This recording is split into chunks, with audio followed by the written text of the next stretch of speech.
Hi Tarot Tribe, it's Ethany and welcome to day 4 of the 31 Days of Tarot. And my Virgo rising is trying very hard to just embrace the whole done is better than perfect because it is a hot mess behind me. But I'm sitting at my desk. This is where the magic happens most of the time.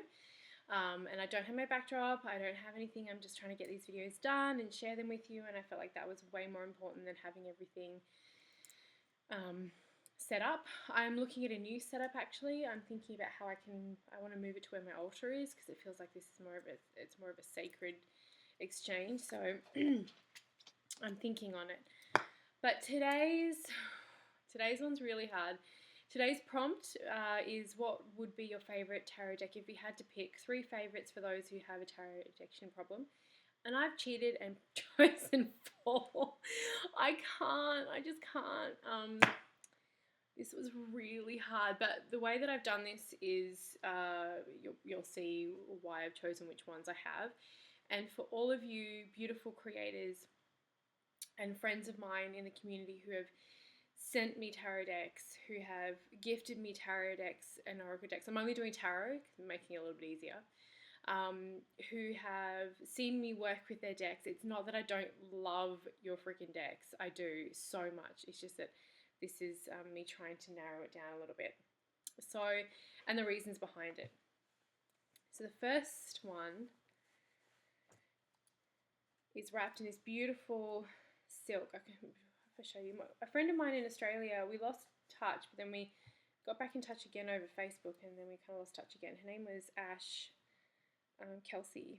She did beautiful textiles, and she does homewares now, but she did clothing, and I actually created a jewelry. Some of the jewelry that I created walked on her models at Mercedes Fashion Week many moons ago. That was quite the amazing thing, and we were sacred sisters, and I do think about her often. So hello, honey.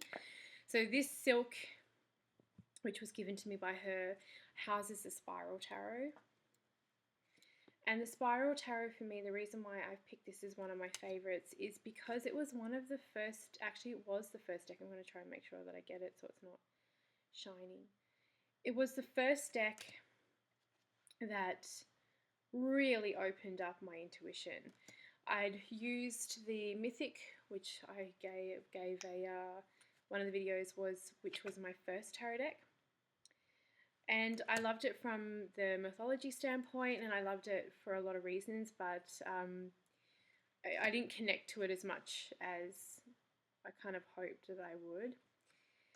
And then I had the Celtic Dragon Tarot, and then I had this. And I've said it before in, I think it was Tarot Essentials, I talk about this deck, how when I was learning through my teacher Gail, one of the lessons we had, one of the very first ones, she brought a bunch of decks that we could look through, and oh my gosh, I could sit and go through my decks and just be like, hey, tarot. So we got to have a look at a few of her deck suggestions, and this was one of them. And while the art wouldn't have been something that I normally would have gone for at the time, I fell in love, and my third eye just was so connected to it that this was it. This was my working deck for freaking many years. This has done thousands of tarot readings. The backs are quite brutalized. There's been no tears though, but they're just very loved. And I I think I say this in the Tarot Essentials video too, the training videos over at the Academy, that I took the I was so naughty. I do not suggest you do this, but I was so naughty. I took the tarot book that came with this, and that's in storage in Australia, and I hid it. So when I was at work, I used to work in the corporate world, I hid it under papers and files, so like manila folders, and I'd be reading it, and then I'd do some work, and then I'd come back and read it, and then I'd underline things, and I'd go do some work. I was so naughty. I was obsessed, still am, with learning absolutely everything I could about this. This is Rider-Waite-Smith based, and the artwork is just divine. I love it. There's so many symbols in here. I mean, I can't even talk about how much I love this deck, and this is why I picked it as one of my favorites of all time, because I have such a connection to it and I have such memories of this deck, and it feels like coming home every time I pick this up. It's kept in a very special place in my home, and you know, it just feels like an old friend when you've had a deck that you've worked with for so many years. Yeah, it feels like an old friend. So that's one of the reasons why I picked that as my first favourite deck. Okay, and my second favourite, and if you've followed me for any amount of time on social media, you'll probably have guessed it. It's the Morgan Greer, and I talk about this again in Tarot Essentials. Another deck that has read for thousands of people. It is one of my workhorses. The backs, again, are very well loved. It's Rider-Waite Smith based. It's borderless, delicious. I think I've gone on about this deck a lot. I mean, I just put up the wrap up for 2015. I talked about this deck again, so I'm just going to flick through a couple more cards, and then I'll leave it because you've seen this a lot from me. It's just it's another one of those old friends that feels like it's coming home. I read with it so easily. It has a very special place in my heart. It's always in my my rotation box. So I don't know if I'm going to get a chance to talk about that, but I have a little box. I'll have to bring it over at some point in one of these videos. And it's where all my current decks that I'm working with for clients sits, and I have it on my working space because this isn't enough working space. And then when I switch them out, when I rotate them either seasonally or intuitively, or I get a new one that I want to spend time with, but this is always in there, and I'm thinking about putting a spiral tarot back in there too. But those two kind of like workhorses, those decks that I've just loved for many, many, many years are there. So my third favourite, and these are two new ones, these two favourite decks now are two new ones, is the Star Child Tarot. Now, as I speak it, the Akashic Records version of this deck is on its way. Man, it's so different in regards to the you know, it's not Rider-Waite and it's not Thoth. It's just this whole new playing field. It is just dreamy. It is just delicious. I love it. This is probably my favourite Page of Cups of all time. She is so stunning. I love it. I love reading with it. It has such a beautiful energy. I cannot wait to get my hands on the Akashic one. I am always inspired by it. It's a booklet that goes with it. Look at the Empress. It's just phenomenal. It is a more, I would say, like it's a more advanced deck because you either need to know a little bit about the tarot or you need to use the book and kind of get kind of familiar with it, because like say for this here, the Five of Swords, this is usually the card of like strife and arguments and harsh words and people being assholes. So that's very much the energy of the Five of Swords, malice and things being done with cruel intent. And she looks like a beautiful woman on a sand dune under the full moon. And yes, the swords are around her, but yeah, so like again, Ten of Wands, which is about burden, responsibility, having too much work on your plate, taking on too much, taking on other people's shit.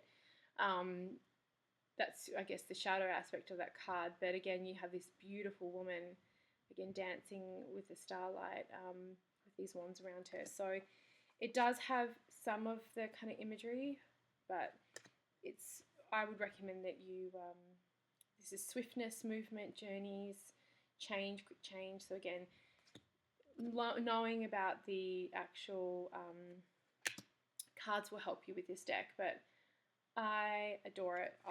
As an adept of tarot, as a tarot goddess, I've got no problem connecting with it, and a few of the cards have had name changes.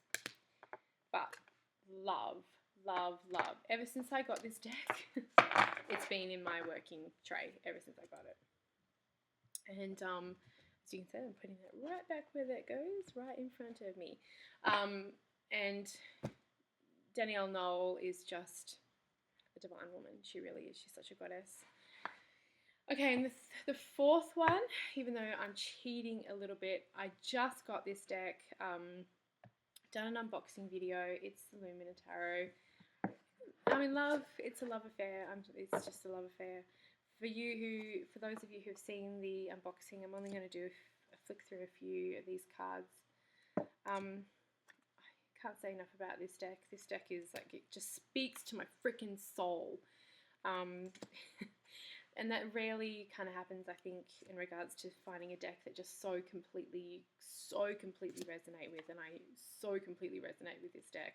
As I mentioned in my unboxing video, so much to the point where I've already had my my boyfriend buy me another one, and I'm probably going to get another one, because if this ever went out of print and I couldn't get it, I would be gutted. And poor Lauren has had so sorry. I became a little bit, I mean, look at her. I mean, oh my God, I'm just, I was just like, yeah, I'm just in love with it. And the girls at Inner Hue have been so beautiful and supportive and lovely, and they're such a wonderful part of the community. Cardstock is freaking phenomenal. I'm just in love. And I'm recording this on the day that I unboxed this, because I have a toddler, as a lot of you know, and time to record is not always something that I get. I'm very time poor a lot of the time. So I'm doing this as much as I can, pre-recording it, so that I don't miss my own challenge. And I already know how much I love this. Like, I love it so much. So those are my favorite decks. If I kind of had to go on a journey, if I was backpacking again, what would I take? This has travelled to, where's this been? The Morgan Greer has been with me all around Australia. It's been to Peru, Bolivia, Chile. It's been to all across, actually the Spiral Tarot went all across Canada with me when I backpacked across Canada. So like, this is what I mean by favourite decks, like the ones that you would take with you if you went on a journey. And these two have been on many a journey. This went to China with me, Singapore, Thailand, Java. It's been to so many places. And that's what I mean. And if I ever went traveling again, the Star Child and the Lumina would come with me too. They're journey decks, they're lifelong decks. They're decks that you will always have. And I'm very slowly starting to create decks with some tarot decks. I've been doing oracle decks, but tarot decks with a couple of my artist friends and soul sisters. So when they come out, I'm sure they will enter into the list of decks that I'll always have with me. So that's been my 4 favorites and the reasons why. I hope that you've enjoyed this, and for those of you who are joining the challenge, I can't wait to see your videos. I know this is a ton of work, so thank you so much for sharing your time with me, and please subscribe if you enjoyed this video, and thank you so much for watching.